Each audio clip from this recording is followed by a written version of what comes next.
দেখো এবারে আমাদের যেটা আলোচনা হবে যে ভারতের ইতিহাস, আধুনিক ভারতের ইতিহাসে গুরুত্বপূর্ণ কিছু ষড়যন্ত্র হয়েছিল এবং কিছু দাবা বা দাবি হিসাবে কিছু সনদ করেছিল। এগুলোকে সব জায়গায় আমি এক জায়গায় করে তোমাদের সামনে তুলে ধরেছি। গুরুত্বপূর্ণ ষড়যন্ত্র 1897 থেকে 1947 পর্যন্ত যেগুলো হয়েছিল, তোমরা দেখলে তোমরা অটোমেটিকলি বুঝতে পারবা যে আমি কি বোঝাতে চাইছি। 1908 সালে আলিপুর বোমা মামলা, কে ছিলেন জড়িত? অরবিন্দ ঘোষ আর বীরেন্দ্র কুমার ঘোষ। 1908 আলিপুর বোমা মামলা, অরবিন্দ ঘোষ আর বীরেন্দ্র কুমার ঘোষ। কেন হয়েছিল? কিংসফোর্ডকে হত্যার চেষ্টার পর মুরারিপুকুরে অবৈধ অস্ত্র বোমা কারখানার সন্ধান। মানে এটা তোমরা বুঝতে পারছো ইতিহাসটা, যে কিংসফোর্ডকে হত্যা করার চেষ্টা করেছিল কারা? অরবিন্দ ঘোষ এবং বীরেন্দ্র কুমার ঘোষ। হত্যার চেষ্টার পর মুরারিপুকুরে অবৈধ অস্ত্র ও বোমা কারখানা সন্ধান। 1912 সালে দিল্লি লাহোর ষড়যন্ত্র, এখানে ছিলেন রাসবিহারী বসু আর বসন্ত কুমার বিশ্বাস। কি লর্ড হার্ডিঞ্জের উপর বোমা নিক্ষেপ করেছিল।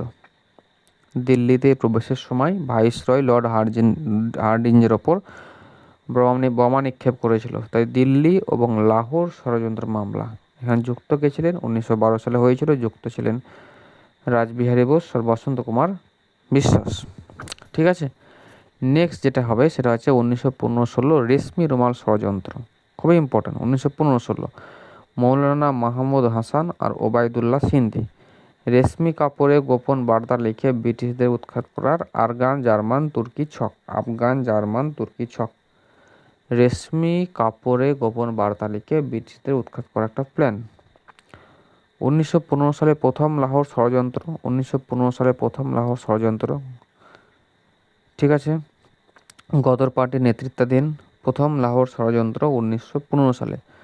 1924 কানপুর বলশেভিক মামলা, এম.এন. রয়, মুজাফর আহমেদ। দেখো, কমিউনিস্ট বিপ্লবের মাধ্যমে ব্রিটিশ রাজশক্তিকে উৎখাতের অভিযোগ।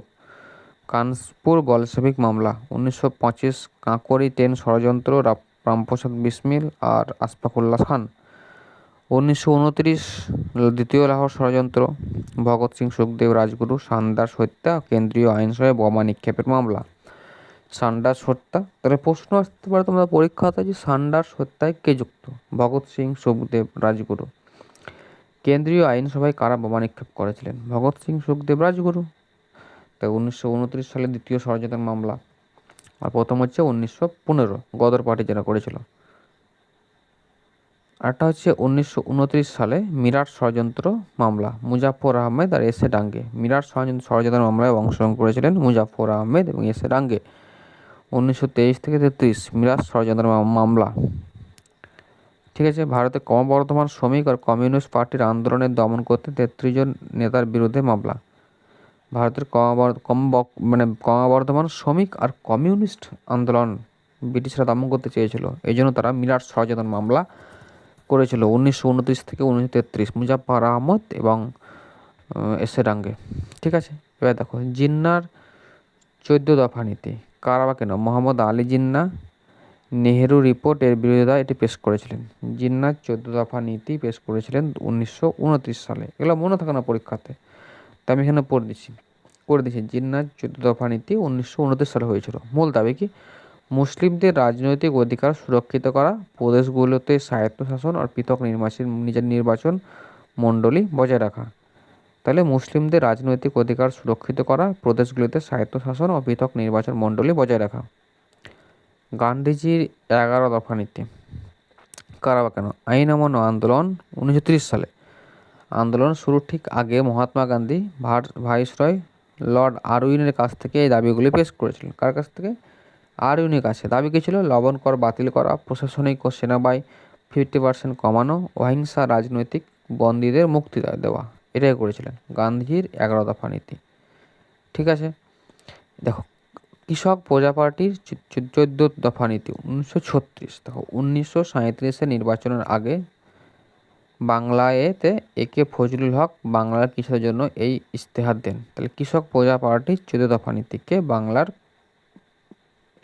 বাংলার একে ফজলুল হক। বিনা ক্ষতিপূরণে জমিদারি প্রথা উচ্ছেদ এবং কৃষকদের বকেয়া বাড়ির মকুব করা, এটাই ছিল তাদের দাবি। হ্যাঁ, এছাড়া এই এক্সট্রা রিভিশন পয়েন্ট এটা আমাদের অত দরকার নাই, তোমরা পড়লে আমাকে দেখে নিতে পারো, আমি বলছি না। এটা এতটুকু পর্যন্ত পড়লে তোমাদের হয়ে যাবে, ঠিক আছে। বেস্ট অফ লাক, তোমাদের সঙ্গে নেক্সট ক্লাসে আমার দেখা হচ্ছে।